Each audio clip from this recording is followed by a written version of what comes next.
आज की कहानी हमारी एक दोस्त प्रियंका की है। वो एक गांव में रहती है। उसके गांव में एक लड़की की डेथ हो जाती है। तो उसका क्रियाकर्म करने के बाद जब सभी गांव वाले वापस आते हैं तो प्रियंका के घर वालों में से किसी ने खुद को शुद्ध नहीं किया होता है, यानी कि उन्होंने अपने हाथ पैर और नहाया नहीं होता है। तो रात के समय जब प्रियंका सो रही होती है तो कुछ गुनगुनाने की आवाज़ आती है और थोड़ी देर बाद उसे कुछ घुंघरुओं की आवाज़ सुनाई आने लगती है। जब थोड़ी देर हो जाती है तो उसे एक हंसी की आवाज़ आती है और उस हंसी के साथ प्रियंका की आंखें खुल जाती हैं। अचानक से उसके पीछे एक आवाज़ आती है, प्रियंका, प्रियंका। जब वो देखती है तो उसके पीछे वही लड़की खड़ी होती है जिसकी मौत आ चुकी है और वो अचानक से उसके पास आ जाती है। होता ऐसा है कि उस लड़की की अकाल मृत्यु हुई होती है। जब उसके क्रियाकर्म करने के बाद सभी गांव वाले घर वापस आते हैं तो प्रियंका के घर वालों ने हाथ मुंह और अपने को शुद्ध नहीं किया होता। वो आत्मा उनके पीछे पीछे उनके घर में प्रवेश कर लेती है। उसके घर में प्रवेश कर लेने के बाद अचानक से जब प्रियंका रात को सो रही होती है तो वो प्रियंका के पास आती है। अचानक से प्रियंका के पीछे बैठी हुई होती है। वो एकदम सजी हुई लग रही होती है, जैसे कोई दुल्हन सजी हुई होती है। जैसे ही प्रियंका पीछे मुड़ के देखती है, प्रियंका डर जाती है। वो लड़की उसका गला दबाने लग जाती है और अचानक से उसके ऊपर आके बैठ जाती है। वो उसको अपनी कहानी बताने लगती है। अचानक से वो उसके कान के पास अपना मुंह लाती है और अजीब से तरीके से कहती है। उसके कान के पास एक चीख सुनाई देती है।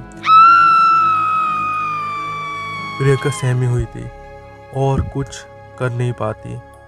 अचानक से प्रियंका के नाक से खून आ जाता है और वो आत्मा बुरी तरह से रोने लगती है। वो प्रियंका को बुलाती है और कहती है, मैं तुझे अपने साथ ले जाऊंगी और तू नहीं बचेगी। ऐसा करते हुए पूरी रात निकल जाती है। जब सुबह होता है तो प्रियंका ये सब बातें अपनी माँ को बताती है। तो उनके घर में एक पंडित आता है। वो पूरी शुद्धि करता है घर की और उसको एक ताबीज़ देता है और प्रियंका से बोलता है कि इस ताबीज़ को कभी उतारना, अगर तुमने ये ताबीज़ उतारा तो आत्मा तुम्हें नुकसान पहुँचाएंगी। कुछ टाइम बाद प्रियंका को आत्मा देखने का सिलसिला शुरू हो चुका था। प्रियंका को कभी भी आत्माएं दिखती थी जब वो सो रही होती थी, लेकिन वो उसको नुकसान नहीं पहुंचा सकती थी। ऐसा करते हुए बहुत समय बीत गया। प्रियंका थोड़ी बड़ी हो चुकी थी। वो अहमदाबाद में जॉब करती है, लेकिन उसे आत्मा अभी भी दिखाई देती थी, सुनाई देती थी। एक दिन प्रियंका रात को सो रही होती है। अचानक से उसे एक औरत दिखाई देती है जो उसके आसपास घूम रही होती है और वो उसे कुछ कर नहीं रही होती है। क्योंकि उसके पास वो ताबीज़ होता है।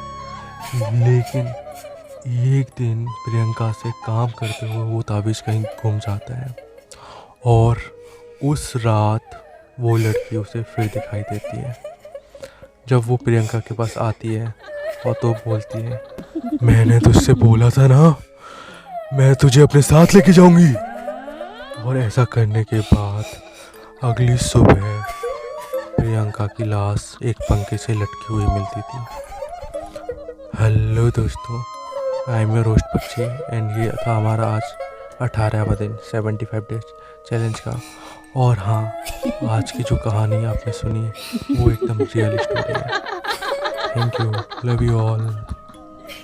Oke, boleh tidur lagi. Ha?